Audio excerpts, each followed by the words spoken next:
नमस्कार, मैं अनूप कुमार और आपके इस चैनल पे स्वागत है।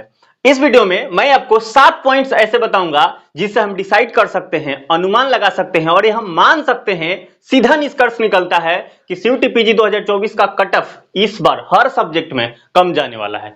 आप कहेंगे सर ऐसे कैसे बोल रहे हैं, अधिकांश यूट्यूब चैनल पे ये हाला हो रहा है कि इस बार कट ऑफ ज्यादा जाने वाला है ना। और कुछ जगह तो हमने ऐसे देखा कि 240 जेएनयू का कट ऑफ जाएगा, 235 दिल्ली यूनिवर्सिटी का जाएगा, 230 बीएचयू का जाएगा, ऐसे बताया जा रहा है। और इस घड़ी में आप ये बोल रहे हैं कि अब की बार कट ऑफ कम जाएगा, वो भी 1-2 पॉइंट नहीं 7 पॉइंट्स बता रहे, तो मैं आपको बताऊंगा और आपको एग्री भी हो जाएगा। और आपको एक चीज मैं आपको बताता हूं, जिस चैनल पे आप ऐसे देख रहे हैं और आप बिलीव कर रहे हैं, 1 साल पीछे जाकर के वीडियो देख लीजिए, वो खुद बताए हैं कि जेएनयू का कट ऑफ 240-260 जाएगा। वो खुद बताए हैं, पिछले साल ही वो बताए हैं कि 240 प्लस जाएगा, वो पिछले साल ही बताएंगे। अभी जेएनयू आया है बात, तो एक चीज मैं आपको ऐड कर देता हूं। पिछले साल सीयूटी पीजी का जो एग्जाम हुआ था 400 नंबर का हुआ था, इसमें 100 क्वेश्चंस दिए थे, इसमें 25 क्वेश्चन था और ये 75 क्वेश्चन था। ये जो 75 था डोमेन का था और ये 25 क्वेश्चन सब कुछ मिला के था, मैथ था, रीजनिंग था, हिंदी था, लैंग्वेज वगैरह सब था इसमें। तो ये जो 75 था ये डोमेन सब्जेक्ट था। अगर पॉलिटिकल साइंस का है तो पॉलिटिकल साइंस, हिस्ट्री का है तो हिस्ट्री, ज्योग्राफी है तो ज्योग्राफी, एमबीए का है तो एमबीए, मतलब ये डोमेन सब्जेक्ट था। हुआ क्या था, सारा यूनिवर्सिटी ये टोटल 400 नंबर पे अपना कट ऑफ जारी किए थे, लेकिन जो जेएनयू था वो इसी नंबर को, इसी मार्क्स को कैलकुलेट करके उन्होंने 300 पे कट ऑफ जारी किया था। तो जो आपको पिछले साल का भी वीडियो मिलेगा वो 3 साल पर 300 नंबर पे ही वो जारी कर रहे हैं, वो 300 नंबर का ही एनालिसिस कर रहे हैं। तो पिछले साल का हो या इस साल का हो, जेएनयू के लिए तो 300 पिछले बार भी था, इस बार भी 300 है। लेकिन अगर दिल्ली की बात करें, बीएचयू की बात करें, बाकी अदर यूनिवर्सिटी की बात करें, केवल और केवल जेएनयू को छोड़कर, तो सबने 400 पे कट ऑफ निकाला था। तो अगर पिछले साल कोई व्यक्ति कुछ बोल रहा हो और इस साल ये कहे कि दिल्ली यूनिवर्सिटी का कट ऑफ 235 जाएगा, ये कहीं से मतलब मुनासिब नहीं लगता, है ना। बहरहाल ये सब चीजों को हम छोड़ते हैं, है ना। लेकिन आपको मैं सबसे पहले कारण बताता हूं, कुछ कारण जो कि ये स्पष्ट कहता है कि सीयूटी पीजी 2024 का कट ऑफ कम जाने वाला है। और एक बात मैं आपको याद दिला दूं कि इस बात को पक्का याद होके चलिए कि ये कसम कस की जो जिंदगी है वो बिना एडमिशन के पहले साल होने वाला नहीं है। अभी तक कोई पैदा नहीं हुआ है जो कि आपका एग्जैक्ट कट ऑफ बता दे कि कितना हो सकता है, केवल अनुमान चल रहा है। तो आपको कॉन्शियस भी रहना है और थोड़ा अपना भी एनालिसिस लगाना है। मैं आपको पॉइंट्स बता रहा हूं, क्या आपको लगता है कि ये झूठा हो सकता है? देखिए, उसके बाद आप अपना रिस्पॉन्स जरूर बताइएगा। तो कट ऑफ कम जाने के 7 कारण। पहला कारण हमने क्या लिखा है, एग्जाम बहुत पहले हुआ। इसका क्या मतलब है? इसका मतलब यह हुआ, पिछले साल जब हमने एग्जाम दिया था 2023 में, तो मेरा एग्जाम था 8 जून को, है ना, 8 जून को, और ये पॉलिटिकल साइंस का एग्जाम था 8 जून को। बाकी इसी के आसपास होंगे, 8 जून को हुआ था। और आप सोचो अभी तो आपका कितना हुआ, 11 मार्च से लेके 28 मार्च में वो करा लिए, सोचो कितना पहले हो गया है। तो मार्च अगर देखें, अप्रैल, मई, कम से कम आप मोटा मोटी मिला के चलो तो 2.5 महीना पहले एग्जाम हुआ है, ठीक है। अगर इसके फॉर्म की बात करें तो फॉर्म लेट से आए थे, फिर एग्जाम भी लेट से हुआ था। इस बार क्या हुआ, 26 दिसंबर को फॉर्म आ गया। इसमें हुआ क्या, एग्जाम बहुत पहले हुए। जो भी विद्यार्थी लोग थे वो क्या सोच रहे थे, पिछले साल के हिसाब से कुछ भी सोचा जाता है ना, वही हुआ है यहाँ पे, है ना। तो यहाँ स्टूडेंट ये एज्यूम करके चल रहा था कि हाँ ठीक है, अप्रैल में नहीं हो जाएगा, कुछ ना कुछ होगा। यहाँ पे आप ये भी देख सकते हैं, स्टूडेंट को लग रहा था एग्जाम डेट एक्सटेंड होगा, और कितने सारे यूट्यूब वाले तो ये भी कर रहे थे कि मेल करिए, हम आंदोलन चला रहे हैं कि एनटीए अपना एक्सटेंड करेगा डेट। ऐसा भी हुआ है, आपको पता है, भली बात है ना, कई लोग किए हैं। तो आप ये सोच के देखो, बच्चे क्या सोच रहे हैं कि एग्जाम डेट एक्सटेंड होगा, एफर्ट नहीं लगाएंगे, पूरा 100% तो नहीं देंगे, करो और मरो वाली बात तो होगी नहीं। दूसरी बात, वो पहले जो सोच के चले थे कि चलो हम सेमेस्टर का एग्जाम दे देते हैं और फिर एग्जाम होगा, ये भी उनका फेल हो गया। क्यों? क्योंकि सेमेस्टर एग्जाम के दौरान ही सीयूटी पीजी का एग्जाम हो गया, दोनों एक साथ ही होगा, कईयों का तो टकरा गया होगा, ऐसा भी हुआ है। तो ये जो 3 पॉइंट्स है, आप सोच के देखिए, क्या आपको नहीं लगता एग्जाम बहुत पहले हुआ है? एकदम हुआ है, इसमें कोई शक नहीं है, लगभग 2.5 महीना पहले एग्जाम हुआ है। सेमेस्टर एग्जाम आपका जब चल रहा था लास्ट सेमेस्टर का, उसी समय सीयूटी पीजी का प्रेशर आ गया। तो अब कोई भी क्या सोचता है, सीयूटी पीजी तो चलो देख लेंगे, पर सेमेस्टर में बैक ना लग जाए। और इसी चैनल पे कई स्टूडेंटों ने कमेंट किया कि सर मेरा सेमेस्टर में बैक लग गया है, अब मैं क्या कर सकता हूं, है ना। तो अब सोचो, तो हर कोई ये सोचता है कि नहीं पहले एग्जाम दे देते हैं, सेमेस्टर एग्जाम जरूरी है सीयूटी में। और कई टीचर लोग उनको ये भी समझा दिए कि अभी जो पढ़ोगे वही तो वहां पूछेंगे ना, तो ये पढ़ लो। तो ऐसा भी हुआ है। तो इस सेमेस्टर एग्जाम के दौरान ही सीयूटी पीजी एग्जाम हो जाना, ये अपने आप में एक कट ऑफ कम कर देने वाला कारक है। और स्टूडेंट को लग रहा था स्पष्ट रूप से कि एग्जाम डेट बढ़ेगा। अब सोचो ना, वो फॉर्म भरा रहे तो क्या कर रहे हैं, लास्ट डेट आ रहा है तो क्या करें कि हाँ चलो 5 दिन बढ़ गया, फिर जब लास्ट डेट आ रहा है एप्लीकेशन फॉर्म फिल करने का, लास्ट डेट के बाद फिर 5 दिन बढ़ा दे रहे हैं, तो एग्जाम डेट बढ़ा देंगे, ऐसा हर कोई सोच के चल रहा था। लेकिन ऐसा हुआ नहीं, है कि नहीं। तो ये 3 पॉइंट्स तो बहुत इंपॉर्टेंट हो गया। दूसरी आप लेते हैं, बहुत विद्यार्थी नियर यूनिवर्सिटी चाहते हैं। ऐसे बहुत सारे विद्यार्थी हैं जो दूर दूर के हैं और वो नहीं चाहते कि हम दिल्ली जाके पढ़ें, वो नहीं चाहते हम फलना जगह जाके पढ़ें, वो चाहते हैं कि हम जहां हैं आसपास में ही हो जाए। अब आप सोच के देखो, अगर कोई केरल का स्टूडेंट है, वो साउथ बिहार में नहीं जाएगा, लेगा ही नहीं एडमिशन। हो सकता है केरल का स्टूडेंट सीयूजी में ना जाए, सेंट्रल यूनिवर्सिटी गुजरात में ना जाए। आमतौर पे जेएनयू, बीएचयू, दिल्ली यूनिवर्सिटी, यहाँ पे कुछ लोग चाहते हैं कि चलो चलते हैं, पर मैक्सिमम स्टूडेंट ये सोचता है कि हम जहां हैं उसके आसपास हमारी व्यवस्था हो जाए। और इसके लिए तो कितना आंदोलन होते रहता है कि हमारे इलाका में, हमारे राज्य में अच्छी यूनिवर्सिटी नहीं है, सेंट्रल यूनिवर्सिटी नहीं है। आमतौर पे अधिकांश राज्यों में सेंट्रल यूनिवर्सिटी है। गोवा की अगर बात करें तो वहां पे नहीं है, आपको ये पता होगा। तो आंदोलन भी होते हैं कि पास में होना चाहिए। क्यों पास में होना चाहिए? क्योंकि हर कोई चाहता है कि हम जहां हैं उसी के आसपास व्यवस्थाएं हो जाए। मैं खुद सेंट्रल यूनिवर्सिटी जब गुजरात में एडमिशन हुआ था, मैं एडमिशन कैंसिल करने की पूरा सोच लिया था कि हाँ अगला साल अब एग्जाम देंगे, इस साल नहीं पढ़ने वाले हैं। क्यों भाई, जाने में ही हमको 44 घंटा लग गया बिहार से, अब परेशान हो गया आदमी, है ना। तो ये प्रॉब्लम होता है आने जाने में। हम ये सोचते थे 4 दिन का छुट्टी होगा तो आने में ही 3 दिन लग जाएगा, जाने में 3 दिन, 6 दिन तो ये हुआ आने जाने रास्ता। 2 दिन घर रहेंगे, 8 दिन कम से कम, 4 दिन की छुट्टी मिलेगा, तो कैसे चलेगा। तो अधिकांश लोग ये सोचते हैं, अधिकांश विद्यार्थी ये सोचते हैं, तो वो क्या चाहते हैं कि नियर यूनिवर्सिटी में एडमिशन हो जाए। अब होगा क्या कि अगर मान लो सेंट्रल यूनिवर्सिटी हरियाणा की बात करते हैं, यहां पे कट ऑफ लगा, फर्स्ट कट ऑफ तो हाई जाएगा, लेकिन बाद में क्या होगा, स्टूडेंट यहां पहुंचेंगे नहीं, वो फिर एडमिशन वो कैंसिल कर लेंगे, चाहे काउंसलिंग में नहीं जाएंगे, फिर मतलब वेरिफिकेशन नहीं कराएंगे, फिर वो दूसरा कट ऑफ जारी करेंगे, फिर तीसरा जारी करेंगे, फिर चौथा जारी करेंगे। अंत होते होते पता चलेगा कि इनका कई सीटें खाली रह गई। अब देखो ना, सेंट्रल यूनिवर्सिटी पंजाब भटिंडा में है, पिछले साल इसका सीट खाली रह गया, तो फिर से कहा काउंसलिंग कर ले, है ना। कई यूनिवर्सिटी का सीट खाली रह गया। सेंट्रल यूनिवर्सिटी गुजरात में, तो वहां से आया हूं तो मुझे उसके बारे में पता है। वहां अभी वर्तमान समय में पॉलिटिकल साइंस में, एमए इन पॉलिटिकल साइंस में 12 स्टूडेंट है, उसका कैपेसिटी कितना है, 33 वहां सीट है, और स्टूडेंट कितना है, 12। सीट ही नहीं फुल हुआ, उन लोगों ने दोबारा नहीं निकाला, नहीं तो वहां फिर से ये हो सकता था। तो ये होता है एक्चुअल में। अगर आप लास्ट तक ये सोचेंगे, कम मार्क्स भी आए, तो मेरा तो मानना यह है ना कि 100 मार्क्स अगर आप लाए हैं ना, अच्छा सेंट्रल यूनिवर्सिटी मिल जाएगा, है ना। मैं आपको बताऊंगा लोएस्ट मार्क्स पर कौन सा यूनिवर्सिटी मिल सकता है, लेकिन 100 मार्क्स ठीक ठाक मार्क्स है ना। पिछले साल ओबीसी 14 मार्क्स, जो फीमेल, मेल और फीमेल का अंतर नहीं है हालांकि, लेकिन सेंट्रल यूनिवर्सिटी जो झारखंड है, 14 मार्क्स पे उसका एडमिशन हुआ एक लड़की का। आप उसके कट ऑफ लिस्ट को देखो तो आपको पता चलेगा भाई 14 नंबर में सेंट्रल यूनिवर्सिटी में एडमिशन हो रहा। पिछले साल ये हुआ, ऐसा काहे नहीं होगा इस साल, मैं बताऊंगा क्या हो रहा आगे। अब देखिए, तो बहुत सारे विद्यार्थी चाहते हैं कि हम नजदीक ही रह जाएं, तो वो नहीं आना चाहते हैं, है ना। अब आगे हमने लिखा कि 2023 के विद्यार्थी जो सोचे उसमें से अधिकांश एग्जाम नहीं दिए, है ना। इसको मैंने थोड़ा सा अपने याद आने के लिए मैं बताया। मैं ऐसा सोचा, मैं खुद सोचा था कि चलो ठीक है, जेएनयू नहीं गए तो जहां भी एडमिशन हो जा रहा है वहां चल जाते हैं, और फिर वहां पढ़ाएंगे वो, और खुद कुछ पढ़ेंगे और बढ़िया नंबर लाएंगे और जेएनयू में एडमिशन हो जाएगा। ऐसा मैं खुद सोचा था। लेकिन जब यहां आए, और अधिकांश स्टूडेंटों के साथ ये होता है, जब वो एडमिशन कर लेते हैं और वहां पढ़ने लगते हैं तो उनको समझाने वाले कई लोग हो जाते हैं।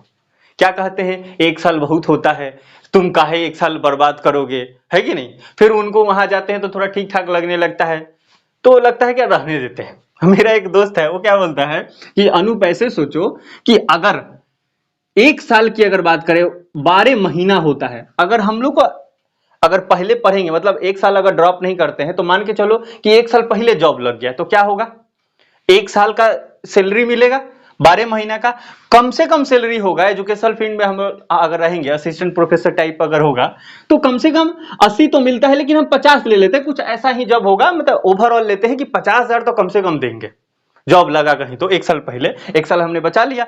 अब 12 महीना में कितना हो जाएगा, पता चलेगा 6 लाख। तो कहा कि अगर अभी फॉर्म भरेंगे तो सीवीटी वाले ले रहे हैं खुद 1,1200 और सीधा सीधा 6 लाख का घाटा है। तो ऐसे भी सोचने वाले बहुत सारे लोग हैं, तो हो जाता है ऐसे। तो जो विद्यार्थी 23 वाले थे वो चाहते हैं कि हम 24 में दे देंगे, 24 वाले कुछ होंगे कहीं कि नहीं वहां जाएंगे पढ़ेंगे 25 में देंगे, जेनू या टॉप यूनिवर्सिटी में जाएंगे, वो एग्जाम देते नहीं है। आमतौर पे अधिकांश स्टूडेंट नहीं एग्जाम देता है। और आपको क्या लगता है अगर मान लो एग्जाम दे ही दिया तो क्या निकाल लेगा? हर साल सीवीटी का पता नहीं क्या चल रहा है ना, कभी कुछ फेंक रहा है, कभी कुछ फेंक रहा है, कभी फैक्ट्स तो इधर तो कभी उधर, बहुत मुश्किल हो जाता है। आप ये नहीं कह सकते हैं कि इस साल अगर कोई स्टूडेंट अच्छा नंबर ला दिया है तो अगला साल पक्का ला देगा, ऐसा नहीं होता है। एक मेरा लिंगराज दोस्त है, सेंट्रल यूनिवर्सिटी गुजरात में मिला था, उसने क्या बताया कि उसने जब एग्जाम दिया था 2022 में, सेंट्रल यूनिवर्सिटी केरला में उसने एडमिशन कराया था, वहां गया, वहां पढ़ा, इंग्लिश का माहौल था तो उसने वहां से आ गया, कहा कि नहीं अब नहीं। और क्या सोचा कि मैं 23 में एग्जाम दूंगा, और 23 में एग्जाम दिया उसने। जब उस समय एग्जाम दिया था तो उसका 160 नंबर आया था और केरला यूनिवर्सिटी और सेंट्रल यूनिवर्सिटी केरल में उसका एडमिशन हो गया। जब 23 में एग्जाम दिया तो उसका 80 मार्क्स आया था। और वो बोला था कि जब एग्जाम दे के हम घर पे आए तो मन कर रहा था कि रोएं, अब फांसी लगाने का मन कर रहा था। लेकिन अब सोचो ऐसा भी होता है, ऐसा नहीं कि पिछले साल अगर किसी बच्चे ने अच्छा किया है तो इस बार पक्का अच्छा कर देगा, ऐसा नहीं होता। और आप ये सुने भी होंगे कि इस साल अगर यूपीएससी निकल गया है तो अगले साल निकलेगा, कोई गारंटी नहीं है कि नहीं? तो ये होता है। तो 23 में जिसने सोचा कि 24 में दे देंगे, 24 में सोचेगा 25 में दे देंगे, ये लोग नहीं देते हैं, अधिकांश लोग तो छोड़ ही देते हैं। आगे क्या है, लेफ्ट पॉलिटिक्स, हॉस्टल नहीं मिलेगा तो मैं नहीं रहूंगा। लेफ्ट पॉलिटिक्स क्या है, ये ध्यान तब आया कि जब हमारे मतलब इसी चैनल पे एक स्टूडेंट ने कमेंट्स किया कि सर किसी ने कहा कि जेएनयू में हो जाएगा क्या, तो उसने सब कमेंट्स किया यार जेएनयू काहे ले जाओगे, बीएचयू आ जाओ, मैं तो जेएनयू छोड़ के आया हूं, वहां के लेफ्ट पॉलिटिक्स हमें पसंद नहीं है। हाँ, ये बात सही है कि वहां थोड़ा लेफ्ट पॉलिटिक्स होता है, तो हम भी ये बोले कि वहां लेफ्ट पॉलिटिक्स होता है तो बीएचयू में राइट पॉलिटिक्स होता है। अरे पॉलिटिक्स तो हर जगह होता है, पॉलिटिक्स तो घर में चल रहा है, पॉलिटिक्स से आप बच नहीं सकते। मैं आपको एक बात बता देता हूं कि दुनिया में अराजनैतिक नहीं, नॉन पॉलिटिकल कुछ भी नहीं है, हर चीज में पॉलिटिक्स शामिल है। पॉलिटिक्स से बाहर अगर आप रहना चाहते हैं तो पृथ्वी पे तो जगह नहीं है, फिर आपको दूसरे जगह जाना पड़ेगा या आपको अपनी दुनिया बसाना पड़ेगा, ठीक है? तो पॉलिटिक्स के बिना आप नहीं रह सकते। घर घर में पॉलिटिक्स है, कॉलेज में पॉलिटिक्स है, एक छोटा सा स्कूल कॉलेज में पॉलिटिक्स चलता है भाई, ये तो इतना बड़ा यूनिवर्सिटी है सेंट्रल यूनिवर्सिटी, तो उसमें तो पॉलिटिक्स होता ही है, तो आप उससे नहीं बच सकते, है ना? तो अब अगर मान लो कुछ लोग ऐसे सोचे कि पॉलिटिक्स हो रहा है और उसके जैसा इंसान अगर छोड़ के आ जाए तो क्या होगा, सीट तो खाली हो गया ना, ये भी हो सकता है। हॉस्टल नहीं मिलेगा तो मैं नहीं रहूंगा, हर यूनिवर्सिटी कहती है कि जितने सारे स्टूडेंट आएंगे मैं सबको हॉस्टल नहीं दे सकता हूं, ये बात सही है। कई लोग ये सोचते हैं कि हॉस्टल नहीं मिला तो छोड़ देते हैं।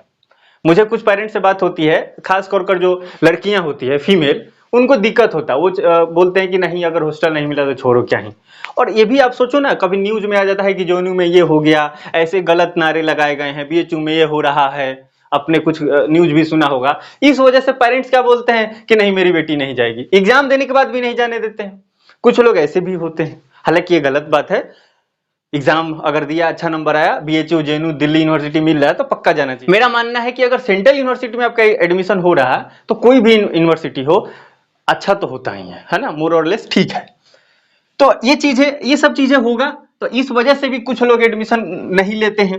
अब देखते हैं, अलग अलग राज्यों के विद्यार्थियों से बात हुआ, अधिकांश का एग्जाम खराब हुआ है। अभी देख लो, मतलब मैं आपको ये बताऊं कि कितने सारे विद्यार्थियों से बात हुआ है, उसमें से अधिकांश ने कहा कि मेरा इतना गलत हो गया, किसी ने कहा 22, किसी ने 24, और किसी ने कहा कि सर, एक कमेंट्स आए थे हमारे चैनल पे, तो आपको मैं बता देता हूं, हालांकि इसको मैं पोल में शामिल करता, पर ध्यान आया तभी बता देता हूं। आप यहां देख पाएंगे, एक वीडियो में मैं बोला था कि कट ऑफ कम ही जाने वाला है, तो एक स्टूडेंट ने कमेंट किया, पबजी लवर्स, सर सर सही में तो मेरे नंबर 160 है हिंदी में, बट जब सभी लंबी लंबी फेंक रहे हैं तो मेरे को भी लगा कि मैं भी 220 बता दूं, और उसने बताया 220। और नीचे क्या लिखा किसी ने, हे भगवान ये भी होता है, हम जैसे भोले भाले लोग फंस गए थे।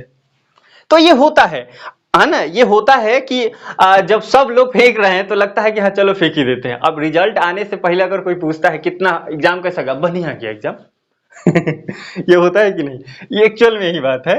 तो अलग अलग राज्यों के विद्यार्थियों से बात हुआ, तो मैं ये अलग अलग राज्य कैसे लगा आप ये सोच सकते हैं। तो मैं क्या बताऊं, सेंट्रल यूनिवर्सिटी गुजरात में कुछ स्टूडेंट से मेरा कांटेक्ट है, उसके बाद यहाँ बीएचयू में अधिकांश लोग हम अगर क्लासमेट हैं वो अलग अलग राज्यों से आते हैं। सेंट्रल यूनिवर्सिटी की ये फायदा है कि आपके बगल वाला अलग अलग राज्य का होता है ना, आगे पीछे सब अलग अलग, पूरे देश भर विविधता बहुत मिलता है। तो इन लोगों से बात होता है, वो इंसान अपने गांव के आसपास के जो भी लोग हैं उनसे तो कनेक्टेड है। दो चार हम मेरे खुद जान पहचान के 4 लोग एग्जाम दिए हैं, और मेरा रूम पार्टनर उसके आसपास वहां पे 6 लोगों ने एग्जाम दिया है। तो इससे क्या होता है कि अधिकांश मतलब स्टूडेंटों से कनेक्ट होने से बहुत सारे बच्चों का पर्सनली डेटा मिल जाता है, और सबका हाल फटे हाल है। सब बोल रहा है कि यस कि ये कट ऑफ एनालिसिस देख करके मतलब लग रहा है कि क्या ही करूं, है ना। तो ऐसा है, हर किसी के साथ है, लेकिन अब क्या कर सकते हैं, है ना। फॉर्म भर के थोड़ी सी डेटा इकट्ठा करके हम ये नहीं कह सकते कि ये चीजें है। अब देखो हमने एक पोल में डाला था, आप यहां देख पा रहे हैं, CUT-PG, your CUT-PG score in political science, please give your valuable right poll, मैंने लिखा भी था right poll for analysis of expected cut off. उसमें क्या कमेंट्स आए देखो, 100 नंबर बिलो तो 21% लोगों ने कहा, इसमें 212 लोगों ने वोट किया है, और 18% लोगों ने कहा 120 प्लस है, और उसके बाद 19% लोगों ने कहा कि 150 प्लस है, 180 प्लस लोगों ने कहा, मतलब 180 नंबर प्लस है ऐसा 15% लोगों ने कहा, और 200 प्लस है ऐसा 27% लोगों ने कहा। झूठ है, ये सारा सर झूठ है। तो कैसे झूठ है? झूठ इसलिए है कि आप ये सोचो ना, जब एग्जाम होता है या कहीं कोई कट ऑफ लगता है तो उसमें क्या होता है, देखो कोई एग्जाम है, किसी यूनिवर्सिटी में कोई एग्जाम हुआ है, कोई भी एग्जाम ले लेते हैं, है ना, स्टेट बोर्ड का भी आप एग्जाम ले सकते हो। तो अब अगर मान लो 500 का एग्जाम हुआ, तो जैसे जैसे हम ऊपर नंबर बढ़ते जाएंगे तो नंबर ऑफ स्टूडेंट की संख्या कम होती जाएगी, टॉप करने वाले लोगों की संख्या। अब 500 में से 480 नंबर लाने वालों की संख्या तो बहुत कम होगा ना, हो सकता है उस पूरे राज्य में 2 4 5 स्टूडेंट हो। लेकिन अगर वहीं पे आएंगे, अगर 420 की बात करें या 400 की बात करें, तो इसके कंपेयर में यहां स्टूडेंट की संख्या ज्यादा होगी। अगर 300 की बात करें तो 300 तो बहुत सारे बच्चों का आया होगा, फर्स्ट डिवीजन बहुतों का आता है। लेकिन यहां आप क्या देख पा रहे हो, यहां आप क्या देख रहे हो, उसने कहा 100 मार्क्स कम है, यानी 21% लोगों ने कहा, फिर 18%, फिर 19%, फिर 15%, तो देख रहे हो कम हो रहा है ना। लेकिन जैसे 200 प्लस है तो 27%, कैसे हो गया भाई? वो तो ये तब देखा, अरे अच्छा पुल है, हाँ चलो 200 प्लस, ये क्लिक कर दिया गया है। मैं सच बताऊं, ये झूठी बात है। मतलब ऊपर से तो सही दिख रहा है, 21, 18, 19, 15 ये कम हो रहा है। मतलब ये वाला आप स्लैब देखेंगे तो जैसे जैसे हम नंबर बढ़ाते जाते हैं ना, तो नंबर ऑफ स्टूडेंट या परसेंटेज कम होना चाहिए, तो कम हो रहा है। 180 तक ले 15% पहुंच जा रहे हैं, लेकिन 200 प्लस होते 27% हो जा रहे हैं। ये नहीं होता है, आमतौर पे होता ही नहीं है, इसलिए झूठ है। लोगों ने झूठ ही बोला है इसमें, अधिकांश लोग। हालांकि मैं उसमें लिखा था, मुझे पता था कि झूठ लोग बोलते हैं, तो राइट पोल में लिखा था कि please give your valuable right poll, लेकिन राइट पोल किसी को नहीं दिखा। अब आगे देखते हैं। हाँ, ये पोल तो मैं आपको बता दिया, अब बाकी ये भी मैं बता दिया, अधिकांश बच्चे ने क्या बताया कि एग्जाम मेरा खराब गया है। अब यहां जो आप पॉइंट्स देखें, इस पॉइंट्स के आधार पे हम स्पष्ट रूप से कह सकते हैं कि CUT-PG 2024 का जो कट ऑफ है वो कम जाने वाला है, इसमें कहीं से कहीं तक शक नहीं है, मेरा तो मानना ये है। अब आप ये कह सकते हैं कि सर कुछ ऐसे भी पॉइंट्स हो सकते हैं जो नंबर को या कट ऑफ को इंक्रीज कर सकते हैं, मैं सोच के बता सकता हूं। तो आप क्या सोचेंगे, मैं खुद सोच लिया हूं। मैं क्या सोचा कि नंबर टाइमिंग जो आपको बताया गया, देखिए लाल कलर है, मतलब आपके लिए खतरनाक। अगर आपका कम नंबर आया है तो ये 3 पॉइंट आपके लिए खतरनाक है। कैसे? क्योंकि अब की जो टाइमिंग दिया गया था वो 105 मिनट था, और पहले जो टाइमिंग था वो ज्यादा था, 2 घंटा था। अब की बार कम था, टाइमिंग कम था। अब एक चीज आपने सुना होगा कि जब हम बैठते हैं पढ़ने या कॉन्शियस होकर जब बैठते हैं तो पढ़ने का जो टाइमिंग होता है वो 1 घंटा तक ले हम खूब अच्छा से मन लगता है पढ़ते हैं, लेकिन जैसे जैसे टाइम बढ़ते जाता है तो हम क्या होते हैं, थोड़ा लेजी फील करने लगते हैं और प्रोडक्टिविटी कम हो जाती है। तो एक एक स्टूडेंट को बैठाया गया, 2 घंटे तक ये काम उससे करवाया गया, एग्जाम एमसीक्यू क्वेश्चन सॉल्व कराया गया, और एक बच्चा से 1.5 घंटा कहा गया कि आप 1.5 घंटा काम करो, इसको ज्यादा क्वेश्चन दिया गया और इसको कम क्वेश्चन दिया गया, तो इस क्या होगा कि ये 1.5 घंटा तक ले बेस्ट परफॉर्म करेगा। तो इससे क्या फायदा होगा कि वो उसका माइंड एक्टिव रहेगा और 75 क्वेश्चन को वो अच्छा प्रोडक्टिविटी में सॉल्व कर देगा। तो एक तो ये हो सकता है। दूसरा क्या होगा, ओनली डोमेन सब्जेक्ट देना है आपको। पहले मैंने बताया था कि पहले जो था 25 क्वेश्चन लैंग्वेज उसमें था, करंट अफेयर्स थे, मैथ रीजनिंग था, अब वो सब भी पढ़ना था। अभी बच्चे को क्या हो गया कि चलो केवल डोमेन सब्जेक्ट पढ़ना है, हिस्ट्री पर ज्योग्राफी आप जिस सब्जेक्ट के हैं केवल वही पढ़ना था, तो हौच-पौच नहीं था, आसान हो गया। उसके बाद क्या हुआ, स्टूडेंट की संख्या लगभग समान, पिछले साल जितना स्टूडेंटों की संख्या था इस साल भी लगभग उतना ही है। ये बात हम लोग ये सोच सकते हैं। आपने देखा होगा जब प्रेस रिलीज किया था एनटीए ने, मैंने एक वीडियो बनाया था कि एनटीए हुआ पारदर्शी, उसमें कुछ ये सब कुछ उसने बताया था कि 22 में कितना विद्यार्थी थे, 23 में कितना विद्यार्थी थे, 24 में कितना विद्यार्थी थे। हालांकि अब की बार जो 24 में फॉर्म तो रजिस्टर्ड जो हुआ है वो पिछले साल से कम हुआ है, लेकिन जो बच्चे अपियर हुए हैं वे ज्यादा हुए हैं। तो 5,00,023 में थे बच्चे ने एग्जाम दिया था। अब की बार कितना लोगों ने एग्जाम दिया, 5,77,400, ये सारे सब्जेक्ट मिला करके। तो आप देख रहे हो नंबर ऑफ स्टूडेंट बहुत ज्यादा अंतर नहीं है, ठीक ठाक ही है। अगर केवल पॉलिटिकल साइंस की बात करें तो पिछले साल भी लगभग 40,000 लोगों ने एग्जाम फॉर्म भरा और 30,000 लगभग लोगों ने एग्जाम दिया था। तो ये लगभग डेटा समान चल रहा है। तो अगर पिछले साल जितना स्टूडेंट थे अब की बार भी उतना ही है, और जितने सारी यूनिवर्सिटी है सीट तो उतना ही है लगभग। तो इसलिए क्या होगा कि कुछ इस पॉइंट को मिला लें और इस पॉइंट को मिला लें, तो मुझे क्या लगता है कि ये ज्यादा पॉसिबिलिटी है कि पिछले साल जितना कट ऑफ गया था इस साल भी उतना ही जाए। कम होने की थोड़ी कम चांसेस है, कम हम नहीं कह सकते कि कम होगा, लेकिन ज्यादा होगा ऐसा भी नहीं लगता। यानी मैं इस निष्कर्ष पे हूं कि पूरा पूरा बराबर जाएगा। पिछले साल जिसका 160 आया था उसने जेएनयू में फॉर्म भरा, उसको डेप्रीवेशन पॉइंट अच्छा मिला, तो कट ऑफ देखा जाए लास्ट तक ले ये 180 185 तक जिसका नंबर हो रहा था ओबीसी ईडब्ल्यूएस में उसका हो गया था, है ना। 206 204 आई थिंक मैंने निकाला था, आप वीडियो देख सकते हैं जो एक्सपेक्टेड कर जेएनयू का। तो 204 नंबर पिछले साल 2023 में जेएनयू ने अपना कट ऑफ जारी किया था। वो परसेंटेज में होता है, उसको 3 से गुना करना है ना। और डिप्रीवेशन पॉइंट ये सब समझना होगा आपको। तो इसमें से 36 घटा के मैंने आपको बताया था, आप एक बार देख लीजिएगा अगर आपको थोड़ा दिक्कत होगा तो अगर ये जनरल का था, इसमें से 36 घटाया था मैंने, आप अगर एक बार घटाना चाहो तो घटा लेते हैं।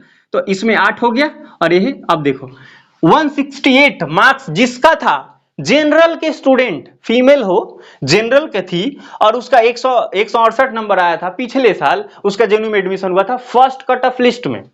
तो मैं ये मान के चल रहा हूं कि इसी के आसपास जाएगा। तो अगर आपका 160 150 मार्क्स है तो आप जेएनयू में जरूर काउंसलिंग करें। ड्यू बीएचयू इसी के आधार पे आप कम करके देखें, ये पॉलिटिकल साइंस का है, आप दूसरे सब्जेक्ट का जरूर देखें कि किसमें कितना कितना गया था, उसी के आधार पर आप लेके चलें। अब मैं एक चीज बताऊं आपको, पिछले साल आपको स्पष्ट पता है कि अगर पॉलिटिकल साइंस का देखें तो 168 नंबर पे जनरल का कोई लड़की हो जिसको डिप्रीवेशन पॉइंट 36 मार्क्स मिले तो उसका हो गया है फर्स्ट लिस्ट में।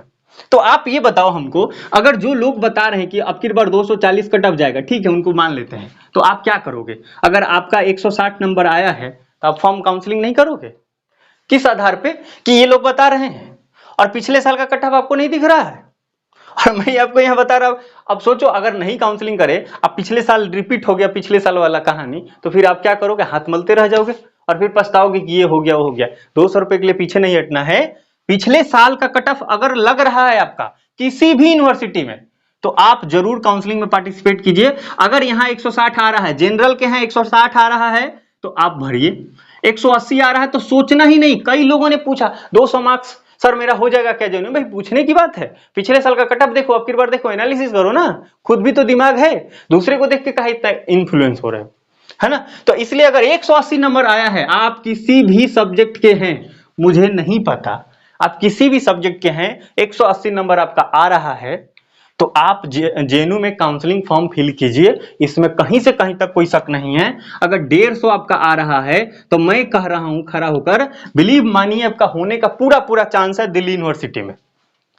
अगर आपका 130 नंबर 140 नंबर अगर आपका आ रहा है, बिलीव मानिए बीएचयू में आपका पक्का हो सकता है। ह्यूमैनिटीज सब्जेक्ट में तो हो ही जाएगा, क्योंकि इसमें बहुत सारे एफिलिएटेड कॉलेज भी हैं, है ना। तो आप इतना पे कर सकते हैं। और मैं मान के चल रहा हूं 100 marks, central university Haryana, Rajasthan, Gujarat, ये सारे 100 मार्क्स पे आपका एडमिशन ले लेंगे।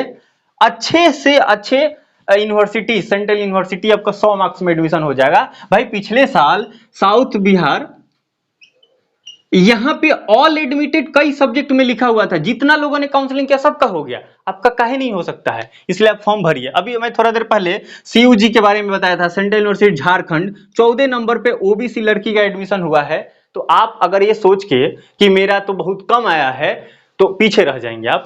आपको करना क्या है, हर यूनिवर्सिटी के साइट पे जाना है, उसका प्रीवियस कट ऑफ देखना है, और उस कट ऑफ के आधार पे आपको एनालिसिस करना है। उसके आसपास आपका नंबर है, उससे अगर 10 नंबर कम है फिर भी काउंसलिंग कर दीजिए। अगर आपका वो एक मान के चलिए कि ड्रीम यूनिवर्सिटी है, तो आप तो पक्का ही कीजिए, है ना। अगर कोई भी दुविधा रह गया है तो आप कमेंट में बताइए। सवालों के जवाब में आपका अगले वीडियो में मैं आपके कमेंट्स को ले लूंगा। और अगर आपको कुछ दुविधा हो तो आप ये देख सकते हैं सवालों के जवाब, इसमें 4 वीडियोज हैं, आपके अधिकांश दुविधाओं का सॉल्यूशन हो जाएगा। और यदि आप कुछ चाहते हैं और जानने के लिए, तो आप यहाँ पे देख पा रहे हैं ये प्लेलिस्ट, इसमें बेसिक यानी सीयूटी पीजी क्या है, और उसमें आप देख लीजिए कि कौन, थंबनेल देख के आपको पता चल जाएगा। मैनिपुलेट मैंने कुछ भी नहीं किया है, जो थंबनेल पे लिखा है अंदर वही बात है। तो आप वो देखकर समझ जाइएगा, तो लगेगा नहीं ये हमको जानना चाहिए, तो आप वो प्ले कर लीजिए। तो ये पूरा आप देख सकते हैं, है ना। तो 2 प्लेलिस्ट आप देख सकते हैं। कोई भी प्रॉब्लम है कमेंट जरूर कीजिए, मैं आपका टेक्स्ट में तो रिप्लाई दे ही दूंगा, बाकी जरूरत पड़ा तो वीडियो बनाकर भी आपको उपलब्ध करा देंगे, है ना। अपना ये अगर कुछ इस पॉइंट्स में आप कुछ ऐड कर सकते हैं तो कमेंट जरूर कीजिएगा, और आप क्या फील कर रहे हैं वो तो जरूर बताइए, है ना। मिलते हैं अगले वीडियो में किसी इंफॉर्मेटिव टॉपिक के साथ। जय हिंद, जय भारत।